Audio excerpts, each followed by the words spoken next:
Hi, I'm John Maxwell.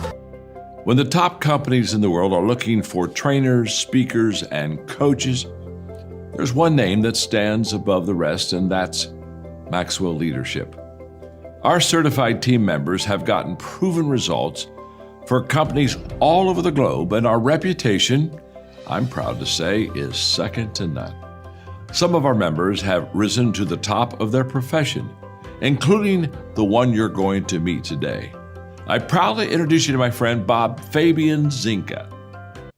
Welcome to the Leadership and Success Podcast with your host, Coach BZ, where we help you lead with purpose and succeed with impact. If you're ready to grow into the kind of leader others want to follow, this podcast is for you. If you're determined to elevate your success and leave a lasting legacy, this podcast is for you. As my mentor, Dr. John C. Maxwell reminds us, everything rises and falls on leadership.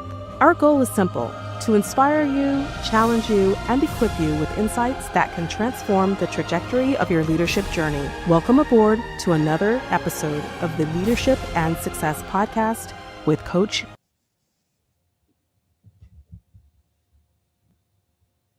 Private compromise has public consequences, verses 24 through 35. So integrity is always on display. If you don't get anything out of Proverbs 6, I think that's the lesson. You are always on display as a leader. So moral failure destroys credibility, it destroys trust, it destroys legacy, and no amount of success will compensate for compromised character. All right, so today we're going to start Proverbs 7. We've already heard what Apostle Ron Carpenter thought of Proverbs Chapter 7, is overview. So let me give you my big idea. And also, I would like to hear from you. So type in the comment again where you are watching from, what you are grateful for today, and whatever insight you might have on Proverbs Chapter 7, which is today's lesson. Okay, so I think this chapter, it's really a vivid case study in how leaders fail, not suddenly, but progressively.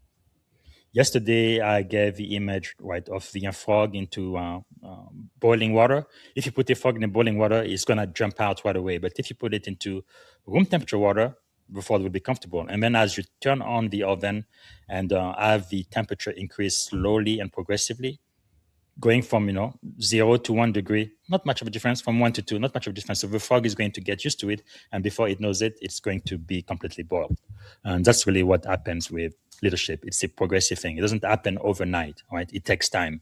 All right, so it contrasts internalized wisdom with unguarded impulses, right? This chapter, showing that temptation often masquerades as opportunity and confidence.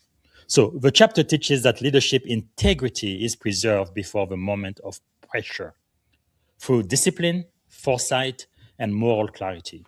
So because one's desire overrides discernment, authority collapses from the inside out. All right, so that's why it says guard your heart above everything else, because out of your heart comes the issues of life. So the theme, guardrails before crossroad. So wise leaders, they don't rely on willpower. Lesson number 3. Temptation often looks like validation. So we're going to read verses 10, 11, and 12. Temptation looks like validation. And there a woman met him, with the attire of a harlot and a crafty heart. She was loud and rebellious. Her feet would not stay at home. At times she was outside, at times in the open square, lurking at every corner. Well, sometimes temptation is going to lurk at every corner, and it looks like validation. So flattery, secrecy, and attention are common tools of manipulation. So leaders are most vulnerable when affirmation replaces accountability. All right. So be cautious of praise that bypasses peers or processes. Build feedback loops that value truth over comfort.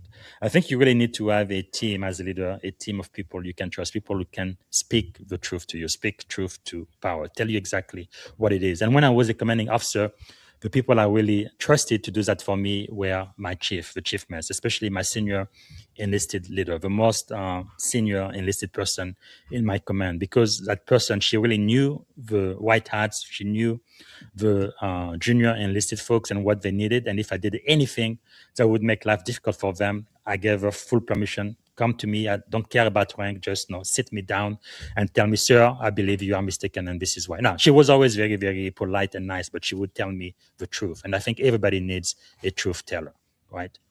Because sometimes you are in a position of leadership and you are in charge of the mission of your organization and all of these people. Sometimes you may get the big head or just be mistaken. Maybe you just don't know, make a decision that doesn't make sense, and you need to have those people who can come to you and speak to you frankly and say, okay, sir, ma'am, I understand what you want us to do, but I think it's a mistake and this is why.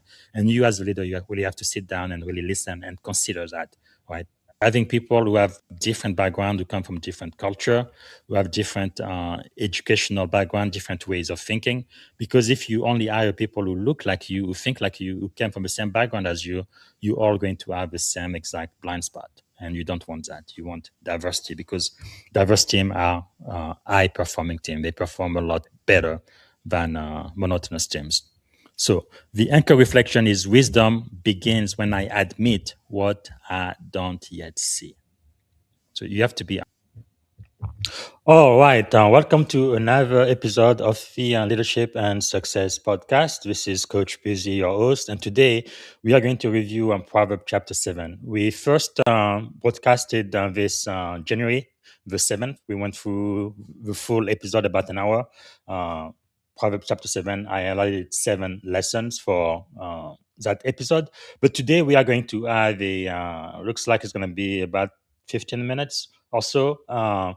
16-minute highlight from artificial intelligence. So I want to know, where are you guys joining us from? What city, what state, and also what are you grateful for today?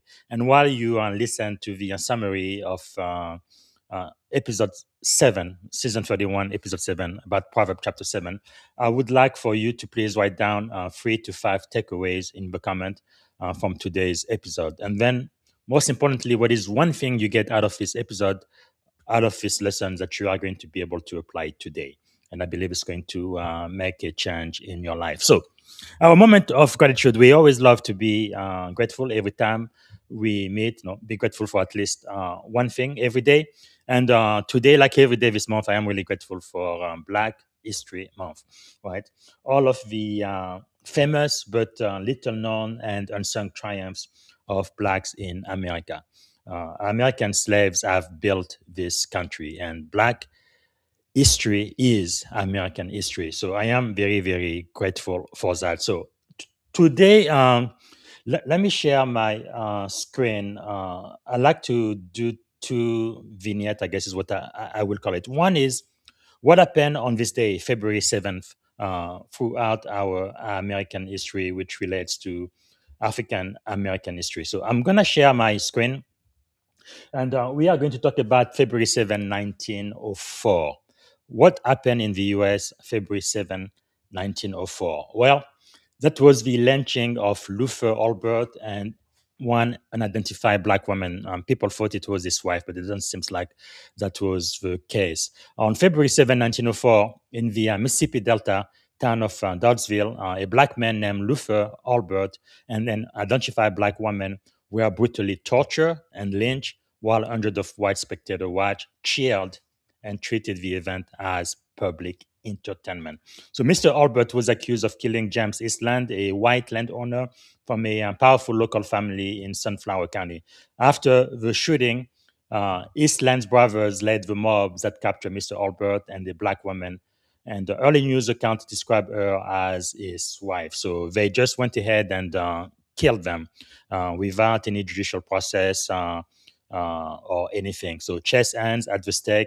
Luther Albert and wife are caught and burned. Not only they were hanged, but they were burned also. And this is a news clipping from the day Lynch, Negro, and wife were first mutilated.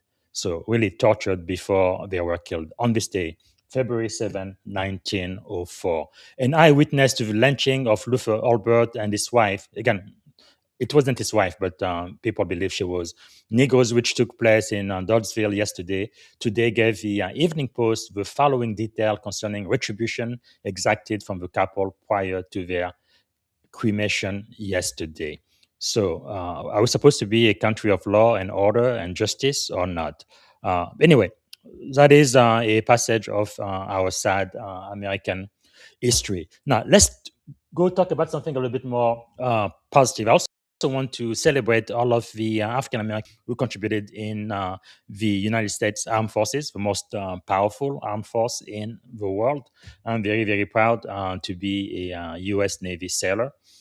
Information warfare commander in the most powerful navy in the world. And I want to remember all of the black men and women who served our country from the very beginning, since the War of Independence, the Civil War, all the way up to today. So today, we are going to honor the very first Buffalo soldier. We talked about Buffalo soldiers a couple of days ago. But the very first one to receive a Congressional Medal of Honor. So his name is Emmanuel Stance, Sergeant Emmanuel Stance. I believe I have a picture of him right here. Sergeant Emmanuel Stance, the very, very first one to receive the Congressional Medal of Honor of all of the Buffalo soldiers. It is quite remarkable, the service and the sacrifices of what African Americans have done to really, even for a very long time, fight for freedom, but freedoms that they themselves did not enjoy. For example, during World War I, World War II, we went all the way to Europe to free the European from autocracy, from German Nazism, and they themselves, when they came back home, they didn't have any civil right. What a shame. But anyway, so Emmanuel Stance, a former sharecropper, he became a U.S. Army cavalryman and the first Buffalo soldier to receive the Medal of Honor. So Sergeant Emmanuel Stance, he served in one of the all-black regiment known as the Buffalo Soldier unit, that patrolled the American West for more than 25 years following the Civil War, often under harsh conditions, facing hostile terrain, active combat, and entrenched racism within the ranks they serve. All right, we want to honor him today, Sergeant Emmanuel Stance. All right. So that's going to be our tribute to Black History Month for today. So now what I'm going to do, I am going to play the 8-minute podcast recap, all done by artificial intelligence. And then after that, I'm going to play a second 8-minute podcast recap. And again, as you are listening, please let me know where are you joining us from, what city, what state, and which country outside of the US, what you are grateful for, and also your 3 to 5 takeaway from these short clips. Let's listen to the first clip now. Today, we're digging into some ancient wisdom for a very modern problem. We're talking about leadership integrity. Whether you're on a military battlefield, in a fast-moving tech startup, or defending a network in cyberspace, we're going to translate the timeless principles from an ancient text, Proverbs 7, into a kind of strategic briefing.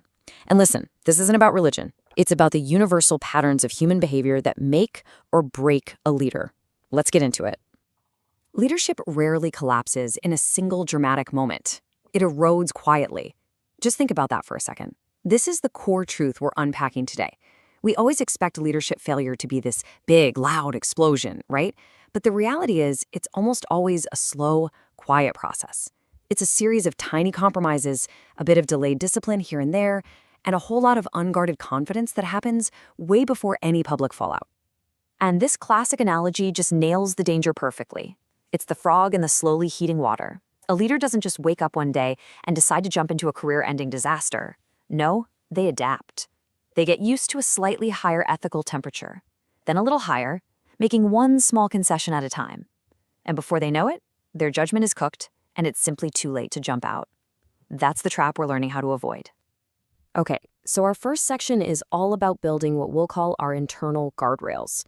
Because before any external threat even shows up on the radar, the most important defenses are the ones we build inside ourselves.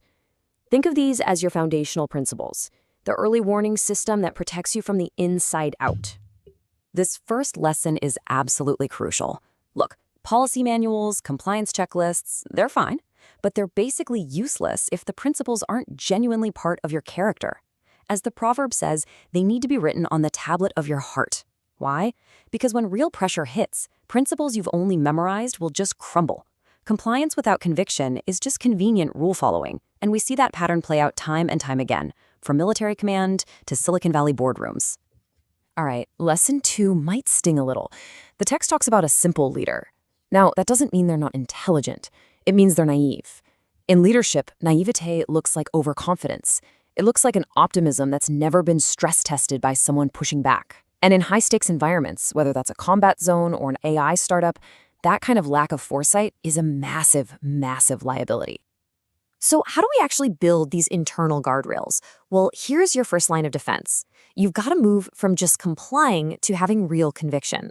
That means translating those big, abstract values into your actual daily routines. It means actively developing situational awareness. And this one is key. You have to encourage people on your team to disagree with you, to challenge that blind optimism before reality does it for you in a much more painful way. Okay, so once our internal defenses are getting stronger, we need to shift our focus and learn how to recognize external threats. And as we're about to see, temptation rarely just walks up and introduces itself. It has a very deceptive playbook. You have to pay attention to the disguises temptation wears. It almost never shows up looking like some obvious evil. It shows up looking like validation. It's flattery. It's special attention. It's a secret opportunity that makes you feel seen, important. You see, a leader is most vulnerable when admiration takes the place of accountability. And that is precisely why you need truth tellers in your life, not just supporters. And this thought right here is such a critical anchor. Not every open door is a divine opportunity. Let that sink in. Just because a path opens up, especially one that feels good and strokes your ego, doesn't mean it's the right one to take. This is where real discernment becomes one of the most essential skills a leader can have. But here's the thing. The temptation itself isn't even the biggest threat. The real danger, the true gateway to compromise, is the internal monologue. It's the story we tell ourselves to make it okay. These rationalizations are like leadership landmines, and they're the self-inflicted wounds that always come before a fall. And it always starts with a little whisper, doesn't it? Just this once. It feels small, contained, an exception, not a new rule. Then it moves into secrecy. The action now completely depends on being hidden, which, let's be honest, is a massive red flag. And finally, you minimize it. You downplay the consequences to make the compromise feel acceptable. Just this once. No one will know. It's not that serious. You see? That 3-step story is the exact path to erosion. So, what's the antidote? It's this. This is the bright line you can't cross. If I must hide it, I should not lead it. It's that simple. If a decision needs secrecy to survive, it does not deserve your authority as a leader. Transparency and integrity are just two sides of the very same coin. All right, now that we've looked at the internal guardrails and the external playbook, let's get to the final phase. We need to understand the real consequences of failure and, way more importantly, talk about the ultimate proactive strategy to make sure that integrity holds. This is a massive insight for anyone working in a fast-paced environment. It is so easy to mistake movement for actual progress. In the tech world, you call it velocity.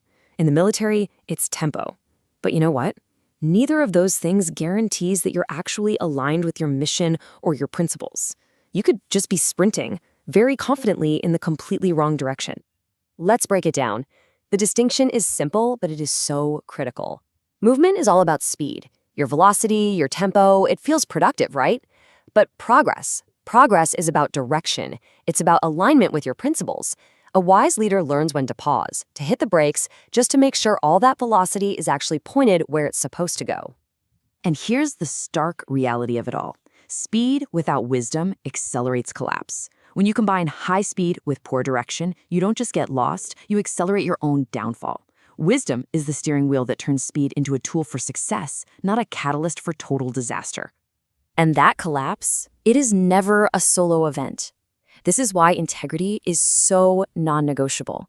A leader's failure has a blast radius. It hits their teams, their families, their organization, and the entire mission they're supposed to be serving. This is why leadership is a stewardship, not an entitlement. Your private decisions will always have public consequences. And this brings us to the final and maybe most important lesson, the core strategy for sustainable leadership. Real integrity isn't about having superhuman willpower to fight off temptation in the heat of the moment. That is a losing battle. True integrity is a design strategy. It's about being wise enough and strategic enough to shape your environment before the pressure arrives, so that the right choice becomes the path of least resistance. So when you boil it all down, leadership integrity really comes down to a series of choices. Not the big, dramatic ones you make in a crisis, but the small ones you make every single day. It's the choice of vigilance over vanity. It's choosing foresight over impulse. And it's always, always choosing character over convenience. And this is the central truth of everything we've talked about. The loudest speeches, the boldest public moves, they mean absolutely nothing if they aren't built on a foundation of private integrity. The real, hard work of leadership is what happens when nobody is watching.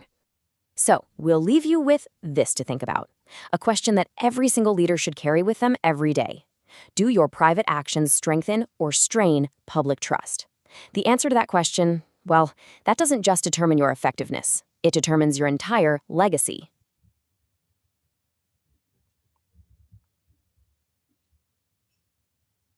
Ever notice how leadership isn't usually toppled by one big dramatic mistake, but rather by tiny slips that accumulate over time? Proverbs 7 really lays that out, showing that, integrity gets chipped away slowly until it's too late. Yeah, It's like the frog in the boiling water. Leaders gradually lose their grip because they let small compromises slide. Exactly. And what really struck me is that leadership erosion begins long before the crisis hits, through delayed discipline, unguarded confidence, and rationalizations that start out as just this once. Right. That notion really challenges the common idea that a leader only fails in a big moment. It's more about what happens in the quiet, everyday decisions, isn't it? Yes, and that brings us to the idea that wisdom must be internalized, not just memorized. Proverbs 7 says, "Write them on the tablet of your heart." You can't just check off leadership principles on a list. You've got to live them every day. It's like just having a rule book versus truly embracing the values behind the rules. If you're not internalizing them, you're just following orders superficially. Right. And that's the crux of turning compliance into conviction. Leaders need to translate their values into daily routines, making them the kind of guardrails that keep the lure of temptation at bay. Yeah. Speaking of temptation, isn't it interesting how sometimes what feels like validation, like excessive praise or flattery, can actually be a trap for leaders? Absolutely. Temptation in leadership often comes disguised as affirmation. Leaders can be so flattered that they start to bypass critical feedback. This is why having a team of truth tellers is essential, right? Yeah, You need people who will challenge you, who won't let you slip into overconfidence by surrounding you with yes men. And that relates to another point. Rationalization is the gateway to compromise. It starts with those little just this once moments. Over time, those rationalizations can erode the very foundation of a leader's authority. I agree there. But don't you think sometimes a bit of flexibility in decision-making is necessary? I mean, is every just this once a downfall? That's a fair challenge. But it's not about flexibility, it's about discipline. When you justify a small lapse without holding yourself to consistent standards, you set a dangerous precedent. Yeah, True, the key is to distinguish between healthy flexibility and the dangerous habit of rationalizing compromises. It's a fine line. Exactly. And another lesson is that momentum can sometimes mask misalignment. Leaders often mistake movement for progress. In fast-paced fields like tech or cybersecurity, speed without rigorous ethical checkpoints can be a real trap. Right. It's like running so fast that you don't even notice you're veering off course. Those checkpoints act as moments to pause and reflect. Yes, and that's why boundaries are so critical. Establishing personal and professional guardrails isn't about limiting creativity. It's about enhancing decision-making under pressure. Right. Boundaries make you stronger as a leader. They help ensure that when the heat is on, your values aren't compromised by the environment. I really like that analogy of building fences before storms arrive. Exactly. Strong boundaries act like force multipliers for good decision-making. They channel your willpower by making it easier to choose the right path without constantly having to fight temptation. And that ties into the lesson that one leader's fall can impact many. Leadership isn't an isolated venture. Your decisions affect your team, your organization, even entire communities. Yes, leadership is stewardship rather than entitlement. When a leader's credibility is compromised, it can ripple out, affecting morale, trust, and ultimately the success of the mission or the organization. It's a reminder that the real measure of leadership is how you govern yourself in private before even stepping into the spotlight. Absolutely. Proverbs 7 teaches that integrity is engineered through continued mindful discipline long before any pressure builds. Leadership isn't a moment, it's a series of moments that, if not guarded, can gradually lead to collapse. Yeah, that idea really resonates, especially in today's fast-moving tech and military environments, where consequences travel fast and mistakes can be irreversible. Right, and the stakes have never been higher. With technology, cybersecurity, and global challenges, leaders must embed wisdom so deeply it becomes instinct. That's why the proverb suggests writing leadership lessons on the heart rather than just the policy manual. It's like having a deeply ingrained muscle memory for ethics and character, so that in moments of crisis, there's no need to debate internally. You just do what's right. Exactly. And that's why many modern leaders are turning to ancient wisdom. These principles, though articulated thousands of years ago, directly address timeless human challenges like pride, isolation, and the misuse of authority. It's so fascinating how these age-old ideas still apply today. But I wonder, don't you sometimes think that the rapid pace of modern change might require new frameworks? Or is it all just a modern spin on the old truths? Well, it's like blending tradition with innovation. While the context changes, technology, operational tempo, global interconnectedness, the core human behaviors remain the same. Leaders still face the same temptations, and wisdom still comes from consistent, practiced discipline. Yeah, that makes a lot of sense. And it seems that these lessons, like developing situational awareness or encouraging dissent, are especially critical in high-risk areas like cybersecurity. Absolutely, because in those environments, being reactive or overly trusting can lead to catastrophic failures. Leaders must actively seek out dissent and diverse perspectives to avoid blind spots in decision-making. And that's a subtle challenge too. Getting leaders to invite and even seek out criticism when it's easier to get praise, right? Exactly. Sometimes what seems like validation can mask dangerous overconfidence. Leaders must normalize psychological safety where team members feel empowered to speak truth upward. I totally agree. Without that kind of open feedback loop, it's easy for a leader to spiral into isolation and make decisions that are misaligned with reality. Right, and that's where guardrails come into play. They act as early warning systems, enabling leaders to pause and critically assess whether their decisions can withstand transparency. Right. I find that concept really refreshing. It's less about crisis management and more about continual, proactive self-governance. Yes, and as we see from Proverbs 7, leadership failure drifts in quietly. When integrity begins to wane because of unchallenged rationalizations and blurred boundaries, the damage multiplies. It's like a slow leak in a dam that eventually leads to flooding. That analogy really drives it home. It emphasizes that leaders must be vigilant every single day, not just when a storm is raging. It's about preserving credibility, mission, and legacy in both word and deed. Absolutely.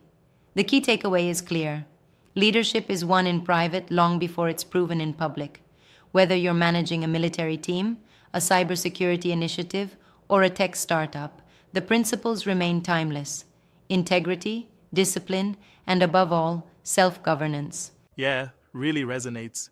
It reminds us that while leadership may look flashy on the outside, it's the quiet, daily decisions that build lasting success, or so.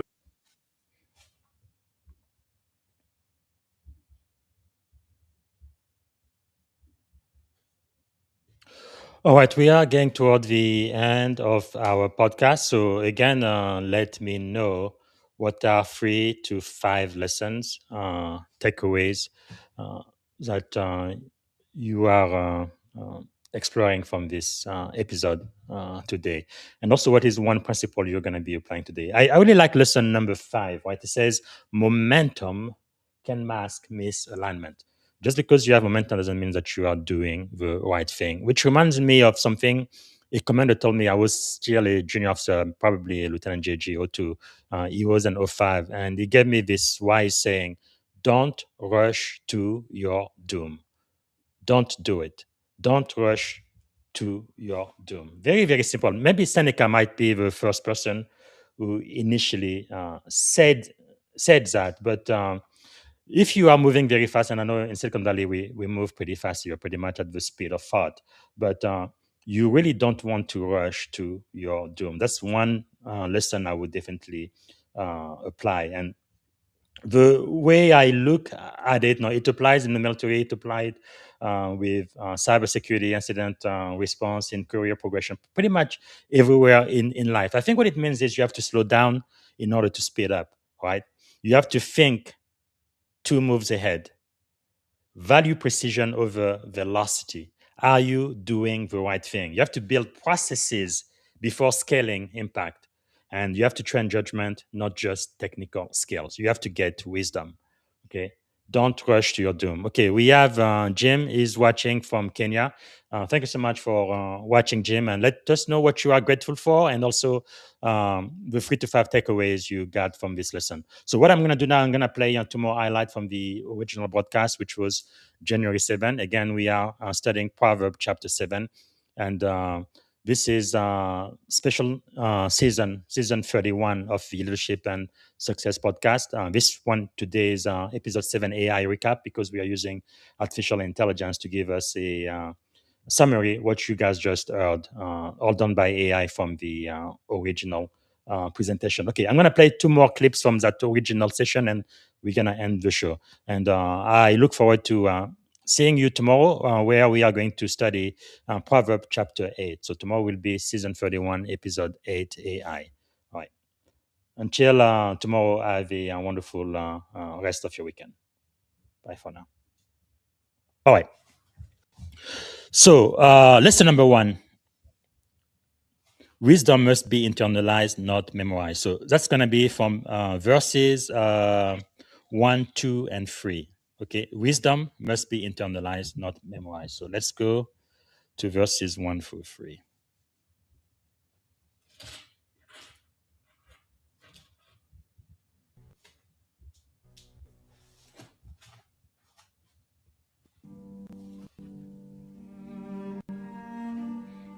My son, keep my words, and treasure my commands within you.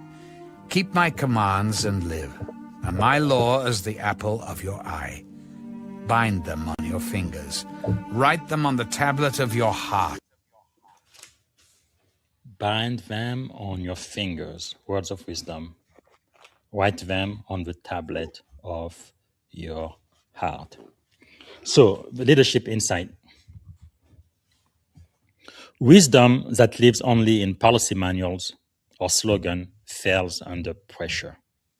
Leaders who merely know the rules but haven't embedded them into character will rationalize exceptions when stakes rises. So the application: move from compliance to conviction. You have to be a person of conviction, not just checkbox, I'm compliant. Okay. Translate values into daily routine, not just quarterly reminders. And teach teams why principles matter, not just what they are. This is, again, one thing I really learned from the book of Proverbs, right? You don't want to rely on your willpower for anything. You may have willpower, but try not to use it, right? Just build your environment, build your surrounding, build an atmosphere around you that is going to make it easier for you to always do the right thing. Get rid of the temptation, right? If your problem, for example, is watching TV, maybe you need to cancel your cable, just as an example. If your problem is social media, maybe you need to remove all of your social media app from your phone. No, whatever is tempting you, you don't want to use willpower to go against it. You want to make it so that you are not going to be tempted, where there is no reason for you to use your willpower anyway, and it's going to kind of force you to do the right thing. Like one of my mentor, Darren Hardy, he wrote this book, The Compound Effect. He's actually pretty extreme. He doesn't allow phones when he has meetings. And actually, when he goes to the office, he keeps his phone in his car. This way, he can't be tempted to go out of his building and go to the car to pick up his phone. So he doesn't have access to social media or any of that. Now, he does use social media for his business, but it is all automated, and he has people who work for him that do it for him. But he doesn't spend 5, 6, 7, 8 hours a day on Facebook and LinkedIn and all of that. He has his own priorities that he really focuses on, and that's how he does it.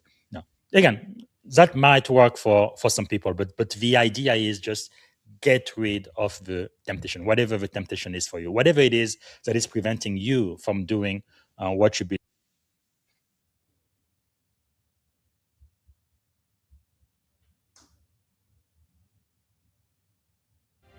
Thank you for tuning in to the Leadership and Success Podcast with your host, Coach BZ. If today's episode added value to your leadership journey, be sure to subscribe, share, and join us again for more wisdom nuggets on how to lead better and achieve greater success.